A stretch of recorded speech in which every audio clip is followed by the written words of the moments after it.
कि निर्बल के प्राण पुकार रहे, जगदीश हरे जगदीश हरे।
जगदीश हरे जगदीश हरे।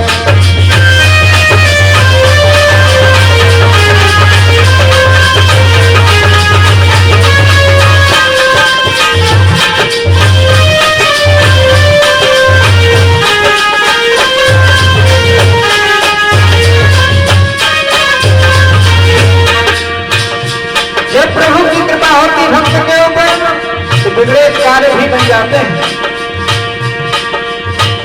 जल्दी खेती ही खिल उठती है।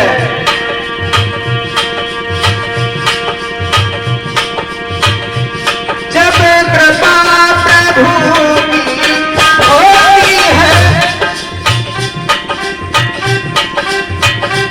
जब कृपा प्रभु की होती है, जलती खेती हरियाली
प्रकार से जो भक्त प्रभु के नामों का उच्चारण करता है, प्रभु के भजनों को गाता है तन मन से, उसके जीवन में सफलता निश्चित है।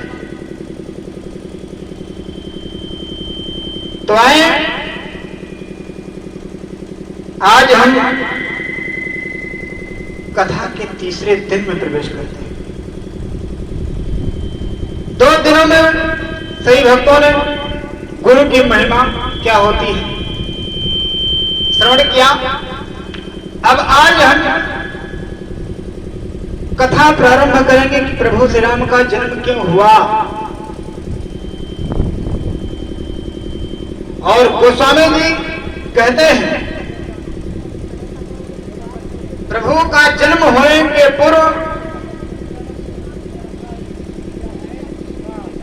कथा गोस्वामी जी प्रारंभ करते हैं याज्ञवल्क्य और भरद्वाज मुनि का संवाद। याज्ञवल्क्य जी कथा सुनाते हैं प्रयागराज में और भरद्वाज मुनि जी श्री राम कथा श्रवण कर रहे हैं। तो ध्यान देने योग्य बात है, जिस समय प्रयागराज में मेला चल रहा था, गोस्वामी जी कहते हैं कि प्रत्येक वर्ष आनंद उत्सव मनाया जाता है प्रयागराज में, क्योंकि भक्तों की अपार भीड़ लगती है। भरद्वाज बस ही प्रयागा, ध्यान देंगे हमारे भक्त कि भरद्वाज मुनि बस ही प्रयागा,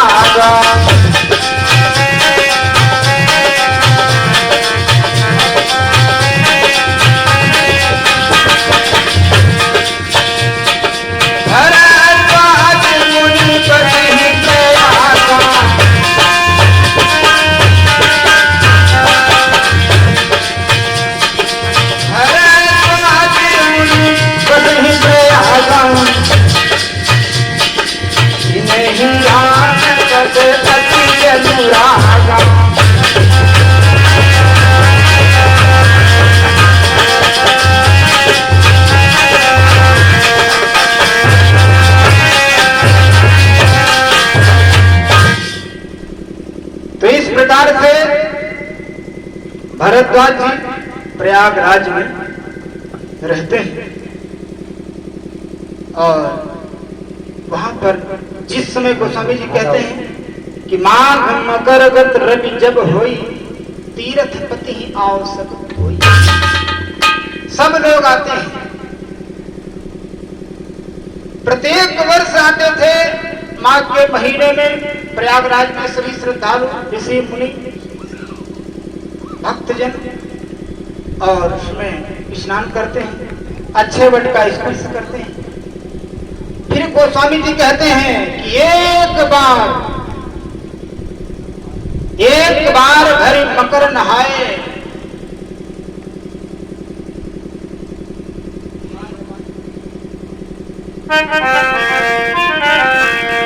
एक बार भरी मकर नहाए,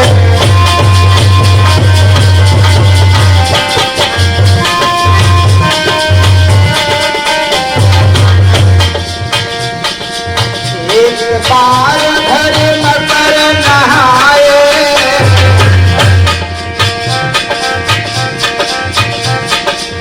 एक बार भर मकर नहाए, सब मुनि किया संग सिधाए।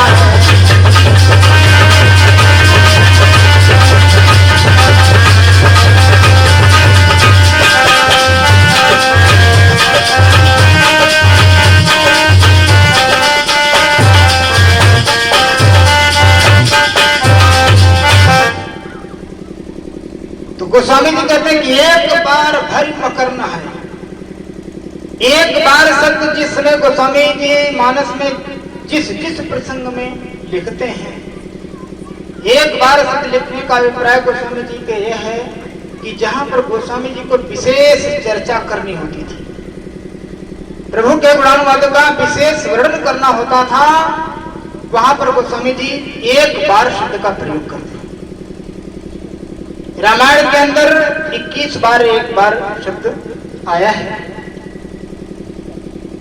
तब जब गोस्वामी जी कहते हैं कि एक बार भरी मकर न है, सब लोग आए, ऋषि मुनि संत जन स्नान किया और सब मुनि सभी ऋषि मुनि तो अपने अपने आश्रम में चले गए, परंतु जिस समय याज्ञवल्क्य जी को देखा भरद्वाज मुनि ने, तुरंत उनके चरणों पर गिर गए और कहने लगे फिर प्रभु आपका दर्शन करके तुम मैं धन्य हो गया, मैं महान हो गया। इस प्रकार से जब भरद्वाज मुनि ने कहा तो उस समय हमारे भक्त ध्यान देंगे।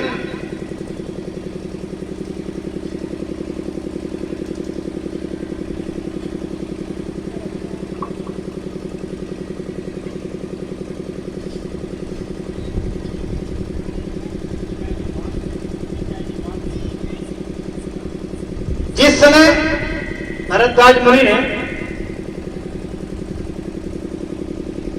याज्ञवल्क्य के चरणों को पकड़ लिया और अपने आसन पर बुला ले, आसन पर बिठाए और सेवा सत्कार किया। फिर क्या कहते हैं, हाथ जोड़ करके हमारे पर ध्यान देंगे। जब किसी व्यक्ति को कुछ पूछना हो अर्थात कोई जानकारी लेनी हो तो वहां पर उसको छोटा बनना पड़ता है। जिससे आपको जानकारी लेना है वो आपका गुरु रूप है, तो आप उसको प्रणाम करिए, उससे आप छोटे बने, तभी आप उसका ज्ञान प्राप्त कर सकते हैं। तो भरद्वाज मुनि जानते सब कुछ थे, परंतु क्या कहते हैं, ध्यान देंगे। भरद्वाज मुनि ने कहा, गोस्वामी जी कहते हैं कि नाथ एक संत सो बड़ मोरे,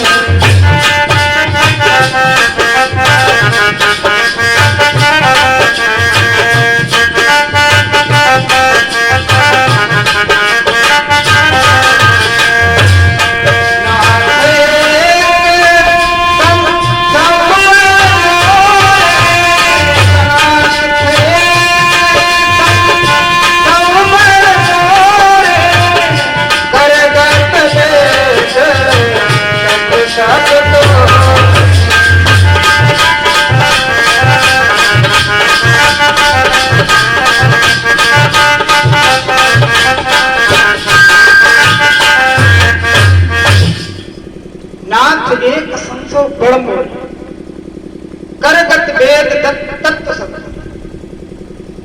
भरद्वाज मुनि ने हाथ जोड़ करके कहा कि हे प्रभु, मुझे एक संशय है। संशय का मतलब बहुत बड़ी बीमारी हमारे अंदर है। बाहर की बीमारी तो दवा से ठीक हो जाती है, परंतु जो अंदर की बीमारी है वो चाहे ईर्ष्या द्वेष की बीमारी हो या कुछ ज्ञानांजन की सलाह प्राप्त करने के लिए बीमारी हो, कुछ जानना चाहते हो ये बीमारी हो। तो जब ये संशय प्रकट किया याज्ञवल्क्य जी से भरद्वाज मुनि ने कि हमारे हृदय में बहुत बड़ा संशय है और करगत वेद तत्व सब तोरे, कहते हैं कि हे प्रभु, वेद के तत्वों का निचोड़ आपकी मुट्ठी में है, आपके हाथ में। अगर आपकी कृपा मिल जाए, हमको कृपा हो जाए आपकी हमारे ऊपर, तो मेरे संशय का निवारण हो सकता है, अगर आप चाहें। तो याज्ञवल्क्य जी ने कहा कि आप अपना संशय व्यक्त करो।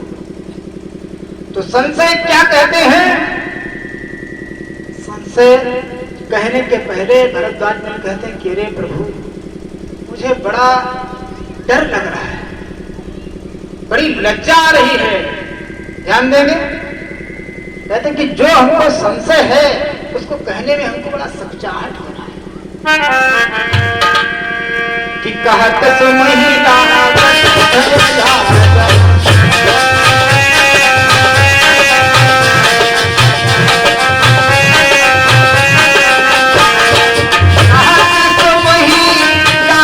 भय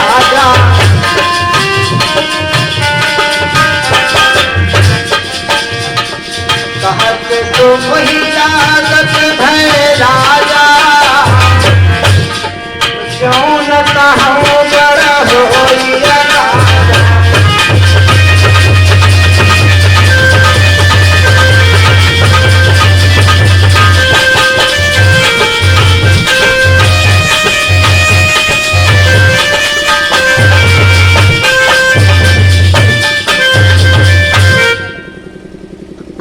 कहते हैं कि हे प्रभु संशय कहने में कहा तो सो वही लागत भय राजा। ध्यान देंगे एक शब्द पे। भरद्वाज जी कह रहे हैं कि संशय कहने में हमको भय और लज्जा। भय किस बात की है और लज्जा किस बात की है? ध्यान में याज्ञवल्क्य जी ने पूछा कि आपको भय क्या है? भरद्वाज जी कहते हैं कि भय इस बात का है वो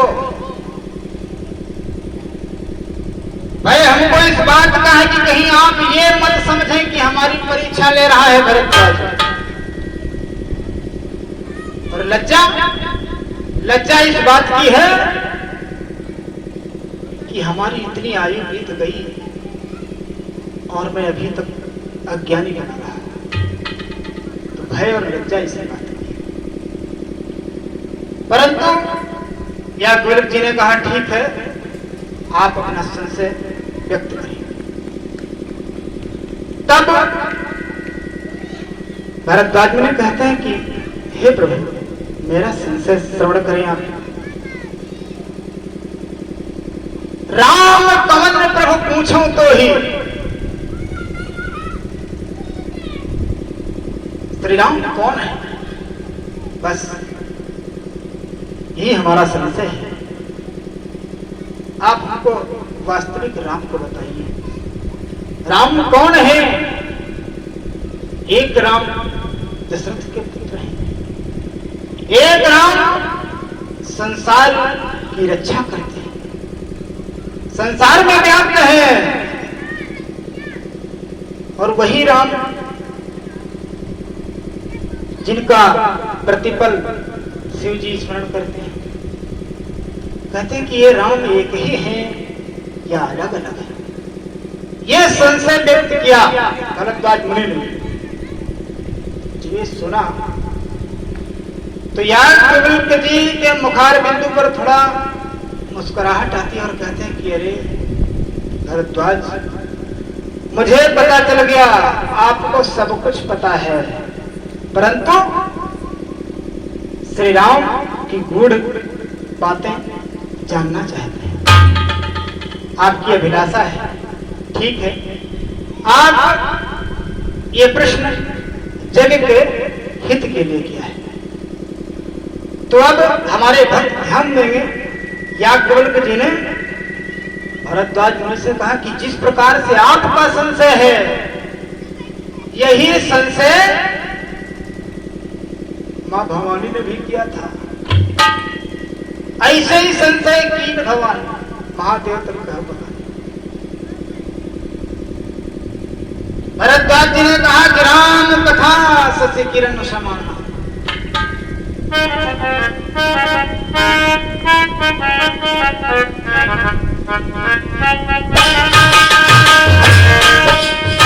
राम कथा शशि किरण समान।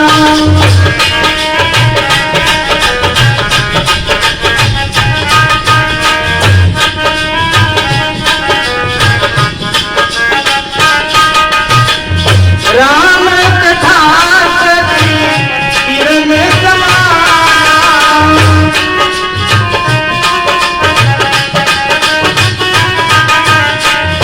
संत चकोरे करहि जेहि पाना।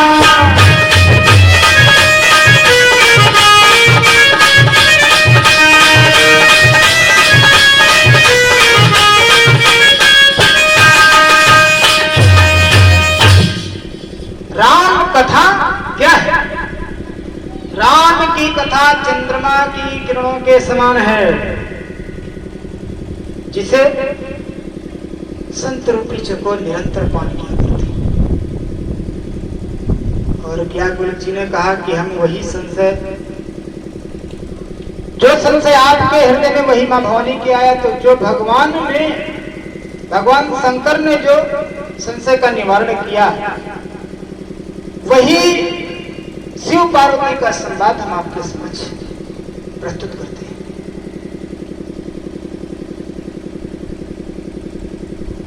उस समय गोस्वामी जी अंश में चौपाई व्यक्त करते हैं। ध्यान देना, ये तो कथा समझ में आएगी नहीं। ध्यान का विषय रामचरितमानस कोई खेल नहीं है। अब जो संशय भरद्वाज मुनि के हृदय में था, वही संशय मां पार्वती अर्थात जब उद्दक्ष की कन्या थी तब संशय हुआ। उस संशय का निवारण भगवान शंकर कैसे करते हैं, ध्यान दें। गोस्वामी बाबा लिखते हैं मानस में कि एक बार त्रेता युग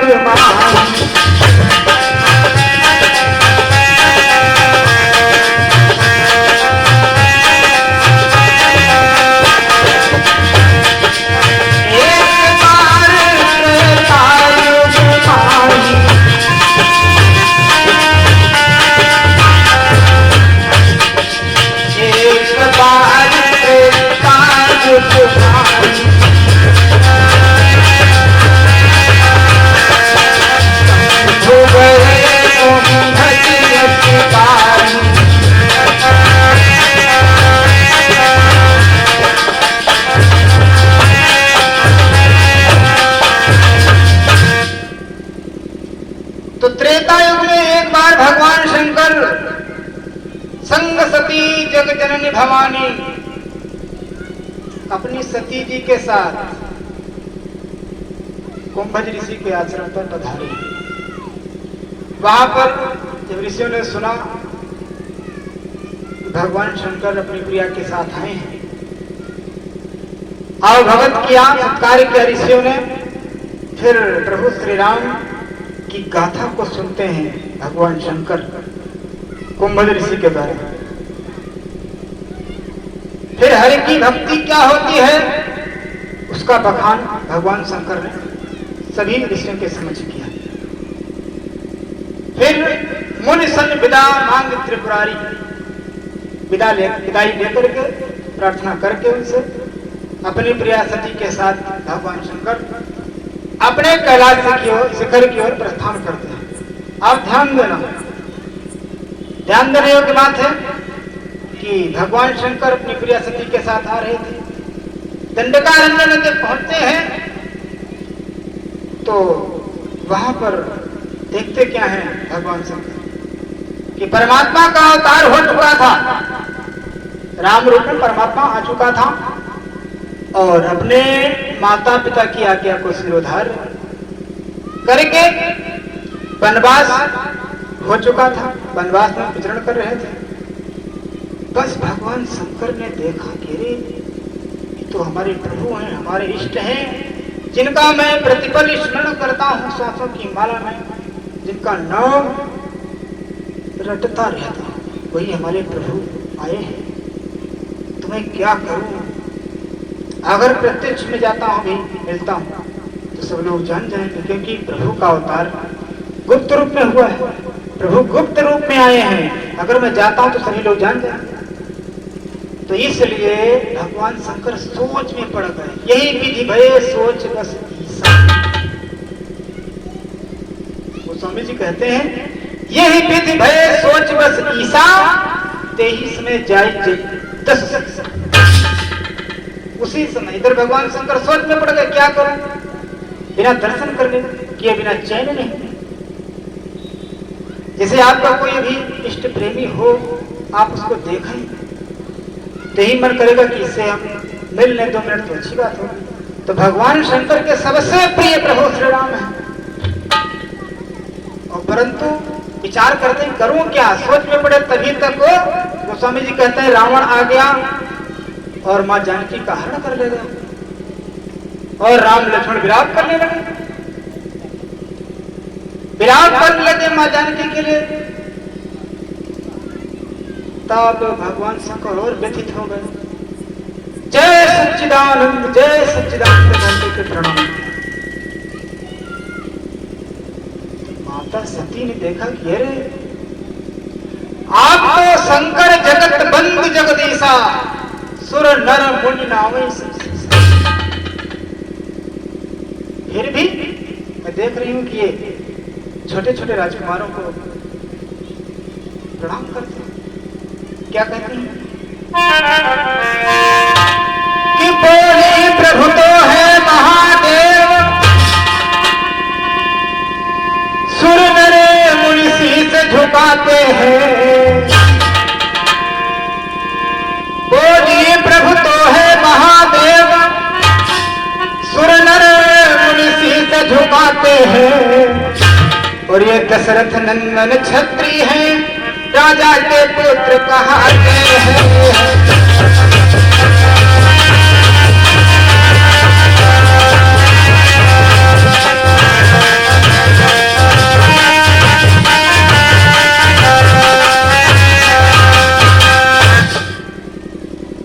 माता सती ने कहा कि छोटे छोटे राजकुमार दशरथ के पुत्र हैं और आप इनको जय सच्चिदानंद कहकर के प्रणाम करते हैं। मुझे तो आशंका हो रही, आपसे बड़ा तो इस पृथ्वी पर कोई है ही नहीं, आप इन छोटे छोटे बच्चों को प्रणाम करते हैं। ये क्या बात है?